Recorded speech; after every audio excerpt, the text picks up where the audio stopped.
We're back again. The shades are off. Funky February is over. We are now in March.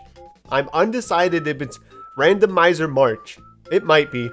At least that's what we're doing today. I am giving my own whack at the Paper Mario Randomizer. I've done this casually a couple times and also without a tracker before, like a fool.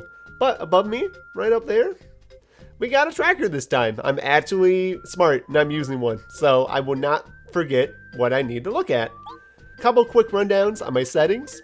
I'm making it 3-star spirits. A couple places are open. I have fattened my wallet by giving myself some extra funds to start with.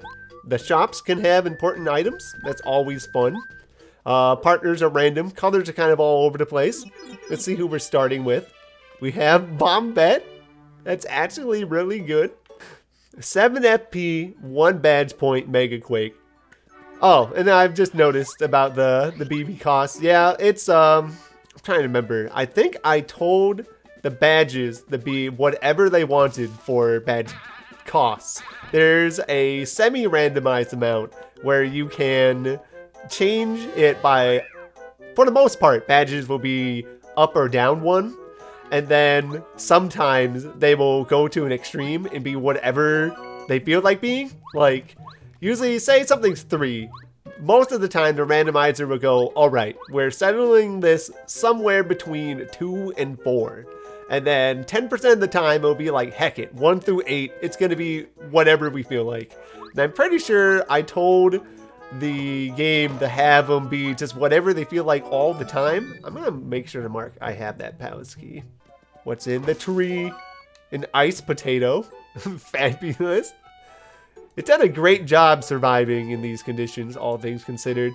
I already enjoy fondly reflecting upon the same game over and over as if me playing Donkey Kong Country ad nauseum last month like wasn't enough proof. And then randomizers just make it even better. Please, please, Hobo Santa, give me good stuff. Starstone. Okay, that's good. The question is, how much are those? We like those. Ooh, that's not good. That's not good. We have a lot of 6s. Oh no. I know I'd like to dabble in other randomizers when I'm talking about Donkey Kong Country. And like, someone's a hero for deciding there's a randomizer of that game because, well, let's go down here first. Because there's an exit randomizer where they're just like, every stage and bonus entrance and exit leads somewhere else. And it's just like completely baffling. I really wish someone would make a tracker of that. I want to do that more, but it's just so head scratching when you go into it. But yeah, you get the Donkey Kong Country randomizer. And like, I got so lost. I consider myself pretty fluent at knowing where to go with some stuff. But like, so the goal of that randomizer is, since there is no overworld map anymore, you're supposed to be able to find K. Rool. Before K. Rool even bothers to appear inside the stage, I think there's just like a warp if you don't get it otherwise. You're supposed to find Stinky K. Rool, right? And in order to have him even spawn on his boat, you have to be able to find the rest of the bosses, or I think like a set number of bosses. You decide when you spin the randomizer wheel, excuse me. And it can get so baffling. So you run the loop once and you beat the boss and you're like, cool, I beat up a beaver. I'm doing very good. But then after that, it sends you back to the start. Like the first level was always the beginning level of the game. And now you're just like, okay, how did I get to where I went to? I don't even know anymore. But yeah, I was trying my diggity darn best to get there in... Wow, spin attack actually is not bad if it's not ridiculous money. 6? 5? 5. This is what I get. Even though there's highs and lows, 1 through 8 for badge point costs, you still end up winding up on the upper half, which is the worst half. On Donkey Kong, I was just trying to find my way, and I wasn't taking any notes. And, you know, there's like 4 or 5 inches on average per level. So I'm just like, well, I have no idea where I'm going anymore. I made it to the Fear Factory levels once, and I don't know how to get back. I don't know what bonus room is what. Oh yeah, I randomized the upgrade blocks. We're gonna find out if we can rely on the power bomb spam to get us through this. How y'all feeling? 2! Okay, we are on power bomb spam if we get into fights. Hi. I will not solve any of your problems. I remember as a kid, you get to this part, right? And you see these fuzzies causing classic pranks. And you're just like, I need to help all these friends. This is not the shop, that's the inn. I know what I'm doing. But you get to this part and it's just like, look at all these guys taking their shells. These darn jerks. You just find out like you don't need to do any of it later. Like you watch speedruns. Boy, another thing. The difficulties. So like there's 2 ways to do it in this randomizer mainly. And one of them is to do progressive enemy scaling, where the enemies will actively... Ooh. But so there's a progressive scaling where the enemies all start really weak, but then as you get more key items with like that particular jingle, it will be like, oh hey, the enemies are scaled up now because you keep finding neat stuff. You must be making progress. That is another ruins key. So you have that, and they'll get tougher as you go along. Or there's another one, which I think more people use, actually. But the other one is you just get chapter difficulties all just scrambled around, where it takes, like, knowledge of what enemies' attack strength should be. And it's just like, sure, we'll put the, like, 1 power attacks of chapter 1 onto chapter 6, and vice versa, where there's suddenly, like, 4 power fuzzies. That's a hustle drink. Alright, this village is not getting saved. Sorry. Going inside this whale, like that section when you do the mid-boss against the fuzzy pillar, I think it's called, was always just like a neat moment. I went playing through this game. I've not played vanilla in a while. I mentioned this before too, but Darkstar is like my frame of reference. So I have a lot of tuned up boss encounters in my mind when I'm thinking of this. So if I have to go try to claim one of my 3-star spirits, it's just going to be like, oh, all right, that was way easier now. So we've got these. We're going to continue going down. Super hammer. I forgot I put the power upgrades anywhere. They aren't in the big chests. They're just all over the darn place. I forgot about that too. Boom. Big hammer. We're on the quake and bomb strat, apparently. Alright, Cooper's in a tree. You know, he was relaxing. He was just being a chill dude, hanging out in the palms on the beach. You know, his house does have that beach motif going on. Alright, so you can't do every loading zone that I've seen, but you can make the dungeons, like, you know, the big actual stuff like Koopa Rose Fortress and things, load into different ones. But yeah, you could just be like, I'm gonna go into the Koopa Bros Fortress, and then it's just the volcano, and you would just be like, oh. And I think it would be pretty funny if you just wind up in like Bowser's castle, and you're just like, oh, oops. Look, bud, I'm not gonna help you. You're doing fine, trust me. But yeah, I don't know if it means it keeps Bowser's stuff vanilla when it comes to getting to Bowser and finishing the day. Or if like, you just have to naturally take the way to Bowser's castle in this one. Please take me home. Alright, so we have Bombette, which means we can go to the Dry Outpost. That one should be available with the train. So I think that's our next focus. I know another thing that I really like if we're talking about Paper Mario, is that I'm a big fan of the 1,000-Year Doors Infinite Pit. That one is the best thing ever. Just because I do the same sort of shenanigans with changing the badges or everything. It's fun to make badges basically free in that. Please take me on the train. But to be able to get all the badges and be like, enemies always drop something, right? Or like, you give a bunch of loot rewards to the chest and just seeing what kind of monster you build. Of course, you have to have like a pretty generally balanced, I would think. Like, you want to make sure the enemies scale up with you all right. But that's just great because you get like all the dumb things. I understand 1,000-Year Door is already kind of the most broken of the badge systems in Mario because they just let you get infinite stuff. I guess there was a letter I could buy. I didn't think about the fact that Paracarry was going to be a relevant check. Sup? This man's just trying his hardest. He's just a little klutzy sometimes. He loses his letters. Things get lost in the mail all the time, my guy. Don't worry. I'll come back to you later when I'm ready. Alright. These are weak. This is a weak chapter. These guys are not worth my time if I can help it. Yeah. These guys are shrimps. Bleep. I forget also that, like, I have the Power Plus badge right now, so my jump is still stronger than my hammer. Alright, it says the hit whacker. Sorry, bud. Alright.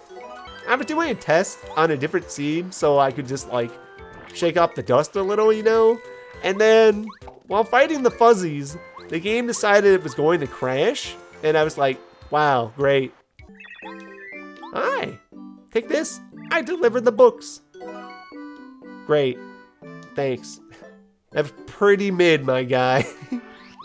All this learning, and all you did was give me that. Well, I can do the very start of the Koopa Bros Fortress, but I don't have any keys. If I have an easy level up, I'm going to take it. Speaking of that, please give me the girl.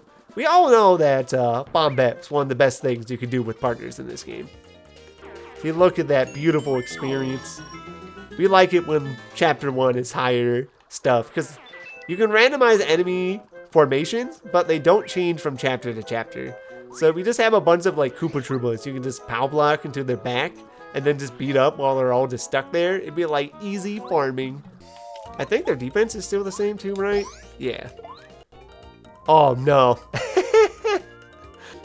I don't think I can ever fight things with stomps again. I don't know. It might also be the way I'm playing this, I guess. I know that's a screen specific to this. It might be Project 64, because that's what I'm using this on right now. You know, and L. If I gotta do funky variations of my name because I get Clerica status, oh well. Also skip. Who needs this story? We clearly all know this if you're here in the randomizer.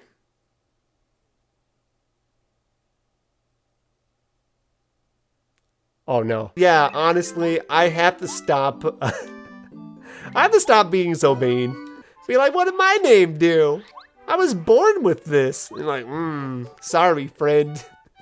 This is just how it's gonna be.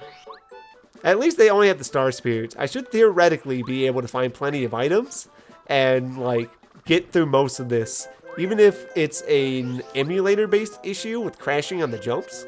Or, you know, you just make Mario like a defense tank and you just have Bombette spam all the way. Because it'd be like, the game gave me no choice. I swear to God, game. I'm looking at you right now. You hear me?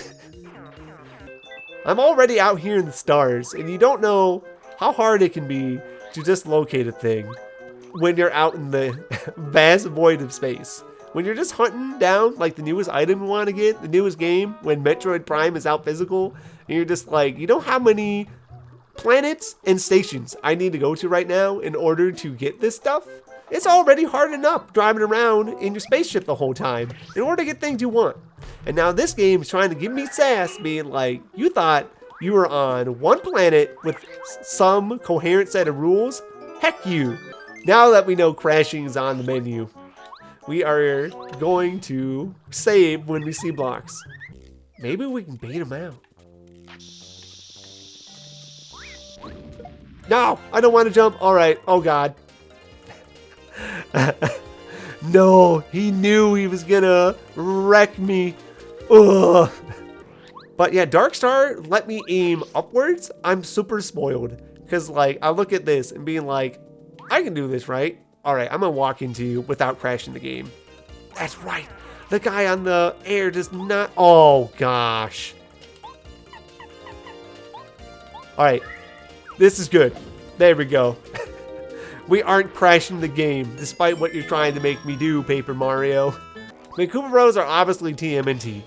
So Kid Me was like, wow, it's TMNT. Like, this is pretty cool, right? We like this. And then they have that sweet battle theme, even though it's just like a remix, and you don't get that as a kid, because remixes just fly right over your head if they aren't just like stylized ports of the previous songs. But the thing I used to watch when I was younger too was I have a lot of memories of going to Newgrounds back in the day and booting up Super Mario Brothers Z. That was like the thing when I was young, right? I'm gonna age myself by talking about this. I remember watching those flash animations, the OGs of SMBZ so much, and when you're super young, like middle school, this just steals your imagination. You're like, anything is possible. Mario and Sonic are teaming up. This was the cool way to watch stuff. And back in the day too, thinking dial-up was the thing on the planet I grew up on, because we were just in the Stone Age sometimes, right? So I'm sitting here. You figure out eventually through checking Newgrounds, I'm gonna say while I'm at it, that a new episode has been released, and you're just like, oh my gosh, this is the time. I finally get to see what happens next. I've been waiting months. And you get to the page, and you see that loading bar that Newground always does with flash animations, and you're just like, okay, I'm ready. And you're on dial-up internet. So now it's just like an eternity. You don't even mind when you're a kid because you've got plenty of things to do. But it's just like actually a half an hour, like 40 minutes. And it's just like the patience I had surprised me, really. But I waited so long for those flash animations. And it was just the coolest thing with the music and everything. My gosh, the humor has not aged the best. So this guy, bless his heart, is still at it. Well, maybe. He's moved to YouTube, and you occasionally see stuff, and he's still got that like thousands humor. But yeah, I'm gonna be saying the same jokes when I'm super old. Even that crashes me. Every time someone bounces, we're on Crash City. I really wanted to make Retro Arc work, but by God, that was so determined not to behave for me. I was just grabbing my controller right, and it's like, sure, yeah, I can load this randomizer seed. I'm good to go, right? But Retro Arc was just like, so we see you have your trusty controller in, your Xbox Series controller that you love dearly, with this nice clicky control pad. Did this change? Nope, still the Goom Nut. But Retro Arc knew it was there, but it was not letting me input anything to set controls. Like, I was looking it up, I was trying to see if there's anything I could do about this, and it's just like, nah, actually, you don't get nothing, boy. I swear I've done randomizer stuff on Retro Arc before, and it hasn't, like, just kind of crashed on me. So I feel like this is a Project 64 issue. I got a melon. Thanks, Sushi. Yeah, you know, that's why he's out there. That's why he's pondering so much right now. He just keeps changing and walking out. He's kind of seeing what the community vibe is. All these toads are going around doing their business, and this guy's trying to make an impact. So he walks out with his new clothes. Maybe he's in like his ice purple there, or he's walking out in red. He's trying to see if any toad would notice him and go, wow!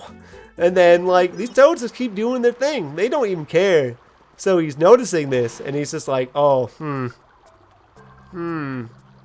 okay. He's just going, Alright, this color ain't doing it. It ain't having the impact I want. That's right. I walked right into this without thinking off blooper. Alright, I have like literally no way to fight this if my jump crashes. We're gonna try. I probably should have saved again. Someone's raiding me right now. I just noticed that. Hi. Hello. I might crash the game. I didn't crash the game. This is the best. So we're trying to get to Dry Outpost right now. And I'm realizing I don't have a lot of tools to fight this man. And we've been going through many crashes. I blame Project 64. And my jump has been cursed. Anything that makes a bounce with Koopa Troopas are just like giving me the bee's knees. I can't believe I blocked that. Trying my best, dude. All right, I'm gonna heal. I'm not gonna trust my blocking. We sold this in a past life before the game crashed, and now I hung on to it, and it's actually pulling its weight.